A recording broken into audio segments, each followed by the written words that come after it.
해가 떠야 사는 남자 한국미래에너지 김유한 대표입니다.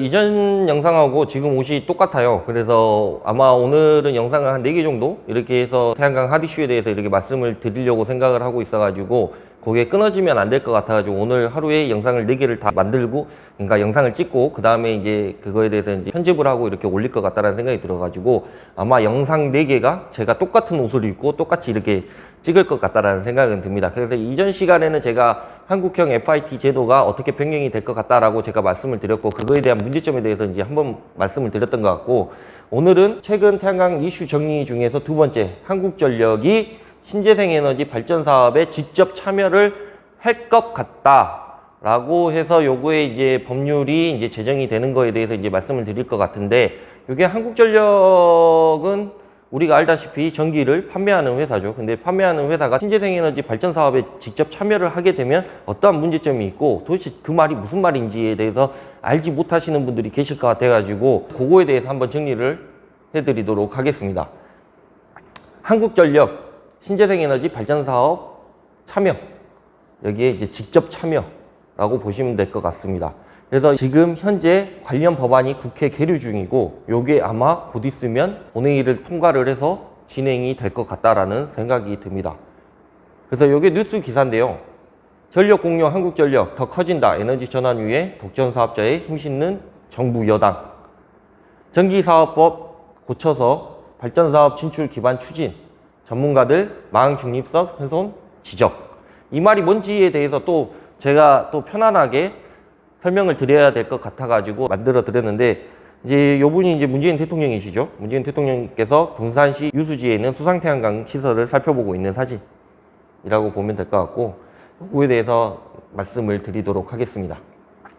전기사업법, 동일인에게는 2종류 이상의 전기사업 허가를 금지를 하겠다라는 게 전기사업법에 명시가 되어 있습니다. 근데 요 전기사업법을 뜯어 고쳐가지고 한국전력이 전기도 판매를 하고, 그 다음에 신재생에너지도 직접 참여를 해서 발전소도 짓고 뭐 이러겠다는 얘기인 것 같은데, 그거에 대해서 제가 말씀을 드릴 거고, 2020년 7월 발의, 지금 2021년 2월이니까 봤을 때 한 8개월, 7개월, 8개월 정도 된 것 같고, 전기사업법 일부를 개정을 진행을 하고 한국전력 재생에너지 발전 사업에 진출을 하게끔 도모를 하고, 한국전력 전기 판매, 송배전만 독점 사업자가 이렇게 요 법률을 개정을 해서 발전 사업에 진출을 하겠다라고 하는 게 취지입니다. 이게 팩트인 거고, 그래서 요렇게 진행이 되면 정부 여당이 신재생에너지 3020 정책을 일환으로 한국전력을 끌어들였다라고 밖에 볼 수가 없는 거고, 한국전력 또한 해상풍력사업단 사업총괄본부를 산하부서로 격상을 시키고 본격적이고 대대적인 신재생에너지 참여를 준비를 하고 있다라고 보시면 될 것 같습니다. 아직 계류 중인데 벌써부터 한국전력은 아예 이게 법안이 통과가 돼가지고 법으로 지정이 될 것이라고 마치 생각을 하는 듯양 이런 행태를 취하고 있다라고 보시면 될 것 같고, 이렇게 할 수 있게끔 도와주는 게 지금 정부와 여당이 진행을 하고 있다라고 보시면 될 것 같습니다. 왜? 신재생에너지 이미 3020 정책이 발표가 되고, 요 3020 정책에 맞춰가지고 우리가 진행을 해야 되기 때문에 지금 현재 상황으로는 3020 정책이 달성을 하기가 힘들 것 같으니까 공기업인 한국전력을 끌어들여서 이분들이 태양광 발전 사업이라든가 풍력 발전 사업이라든가 신재생에너지를 많이 하게 되면 3020 정책이 성공적으로 성황리에 끝나기 때문에 그렇게 진행을 한다라고 보시면 될 것 같고, 그러면 도대체 이게 무슨 문제가 있느냐에 대해서는 좀 이따가 설명을 드릴 것 같고, 문제점, 한국전력은 공기업으로 중립성을 훼손을 하게 되죠. 그러니까 공기업이라고 얘기를 하는 것 같은 경우에는 일반 사기업하고는 좀 다릅니다.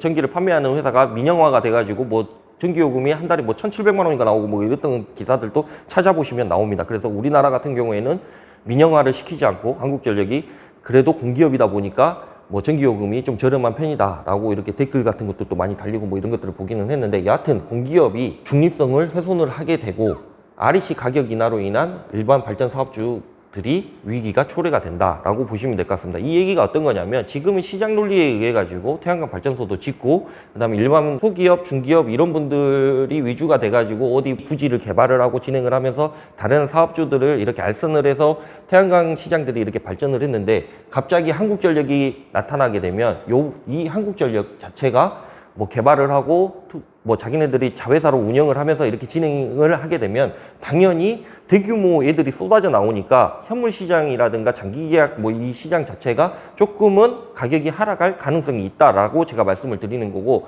한국전력 같은 경우에는 송배전을 독점을 하고 있습니다. 송배전이라고 얘기를 하는 거는 뭐냐면 우리가 전기를 생산을 해가지고 전기를 가지고 이분들한테 송전도 해주고 배전, 그러니까 뭐 전기를 이렇게 뿌려주는 역할도 하는 건데 한국전력 자체는 송배전을 독점을 하고 있는 회사입니다. 그래서 송배전 막 모든 정보를 갖고 있는 이 한전이고 일반 사업자와 비교 자체가 불가하다라는 게 정상적인 거고, 개통연계 많이 들어보셨을 것 같습니다. 우리가 태양광 발전소를 진행을 하게 되면 가장 먼저 확인을 해야 될 게 개통연계인데 이 개통연계가 어떤 거냐면 그쪽에 여유 용량이 있어야만이 우리가 태양광 발전소를 지어서 거기에서 발전된 전기를 허용을 할 수가 있는 건데, 문제는 이 개통연계에 대한 송배전만 모든 정보를 갖고 있는 이 한전이 과연 일반 사업자분들하고 비교를 했을 때 이게 형평성에 맞을 것인가 그렇지 않을 것인가에 대해서 우리가 생각을 해봐야 된다는 거죠. 그래서 마치 요즘에 뭐 팽배해져 있는 뭐 어떤 것들하고도 좀 비슷한 것 같습니다. 제가 봤을 때는요. 왜냐하면 지금 뭐 어느 사업에 대기업이 갑자기 이렇게 들어오게 되면 모든 시장이 죽듯이 마치 한전이라는 공용 기업이 이렇게 신재생 에너지에 직접 참여를 하게 되면 모든 사업자들이 다 힘들어질 것 같다라는 생각이 들고, 한전이 참여하게 돼서 앞으로의 일들에 대해서 제가 설명을 드린 겁니다. 한전이 참여를 하게 되면 대기업에게 수주를 주겠죠. 공사에 대한 수주를 주게 되고 은행에서 대출을 해줍니다. 저금리로. 그죠? 은행에서 저금리로 대출을 해주게 되면 과한 공사비가 책정이 됩니다. 왜? 대기업이 진행을 하기 때문에. 얘네들은 인건비도 우리보다 더 비싸고 단편적으로 봤을 때 예를 들어서 우리는 1메가 공사 같은 경우에는 솔직하게 말씀드리면 10억 언더로 우리는 공사를 할 수 있는데 대기업이 참여를 하게 되면 10억 언더가 절대 맞춰줄 수 있는 그런 가격은 아니죠.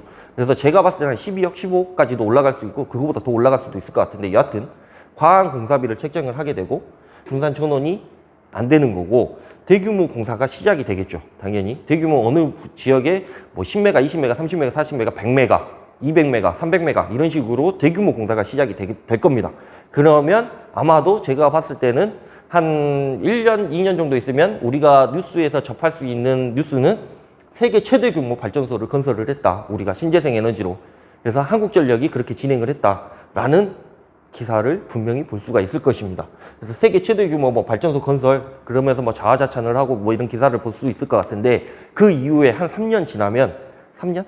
1년? 3년 정도 지나면 무슨 기사가 나올 것 같냐면 매년 그 발전소에서 얼마가 적자가 난다 라는 기사를 분명히 제가 단언컨대 볼 수 있을 것이라고 저는 생각을 하고 있습니다. 왜? 공사 금액이 너무 과하니까. 그래서 지금 현재 상황에서는 어차피 한전이 참여를 하게 되고 그 한전에서 뭐 대규모 공사를 통해 가지고 발전 사업을 진행을 하게 되고 그렇게 진행이 되다 보면 일반적으로 회사를 운영하는 중기업이나 소기업 같은 경우에는 아마 설 곳이 없을 것 같다라는 생각이 드는 거고, 이 얘기를 제가 왜 말씀을 드리냐면 태양광 예비 발전 사업자분들이 생각을 했을 때 한전이 참여를 하게 되면 그 참여를 함으로써 이러한 문제들이 발생을 하기 때문에 그거에 대해서 한번 생각을 해볼 수 있는 기회를 분명히 만들어 드려야 될 것 같고, 이 법안이 통과가 된다고 생각을 하면 앞으로는 당연히 대기업과 공기업 위주의 대규모 발전소들이 엄청나게 많이 생겨나기 시작하고 우리들은 더 이상 태양광 발전소를 가질 수 있을 것 같다라는 그 기회조차가 다 박탈이 된다라고 보시면 될 것 같다라는 생각이 듭니다. 그래서 RPS 제도라든가 뭐 이런 것들에 대해서 우리가 이해 개념이 좀 정리가 돼야 되는데, 그거에 대해서는 제가 다음 시간, 다다음 시간 뭐 기회가 되면 제가 한번 정리를 해드릴 것 같고, 그래서 지금은 정부와 여당이 추진하고 있는 3020 정책 관련해가지고 이 취지는 상당히 좋습니다. 원래는 3020 정책 자체가 어차피 세계화에 맞춰가지고 신재생 에너지를 발전을 시켜야 되고 탄소 중립 국가로 가기 위한 뭐 일환이기 때문에 그거에 대한 취지는 좋은데, 굳이 우리가 공기업이나 대기업들이 이렇게 참여를 진행을 하면서 일반 사람들이 태양광 발전소를 갖게 되는 기회 자체를 박탈을 해야 되는가에 대한 그런 생각을 해봐야 되기 때문에 제가 이런 말씀을 드리는 거고, 여하튼 한국전력이 태양광 발전소라든가 풍력 발전소 이런 데에 참여를 하게 되는 것은 막아야 될 것 같다라는 생각은 드는데, 문제는 우리 발전 사업주분들이나 예비 사업자분들이나 뭐 시공사라든가 연합회 뭐 이런 사람들이 힘이 없기 때문에 이걸 막을 수도 없는 거죠. 여하튼 그거에 대한 답답함을 제가 유튜브를 통해 가지고 동영상을 통해 가지고 여러분들한테 말씀을 드리는 거고, 비단 이런 문제뿐만 아니라 한국전력이 뭐 참여를 한다는 게 이 문제뿐만 아니라 여러 가지 문제점이 있습니다. 그 내용에 대해서는 다음 시간에 말씀을 드리도록 하겠습니다. 오늘도 저희 영상을 또 지켜봐 주시고, 그다음에 이거에 대해서 생각을 해주시는 여러분들에게 감사드리고, 유튜브 제작을 함에 있어 가지고 여러분이 뭐 공감이라든가 좋아요, 그다음에 구독 뭐 이런 것들은 저희에게 가장 큰 힘이 된다는 것을 꼭 인지를 해주셨으면 좋을 것 같다라는 생각을 드리면서 다음 영상을 만들어 보도록 하겠습니다. 감사합니다.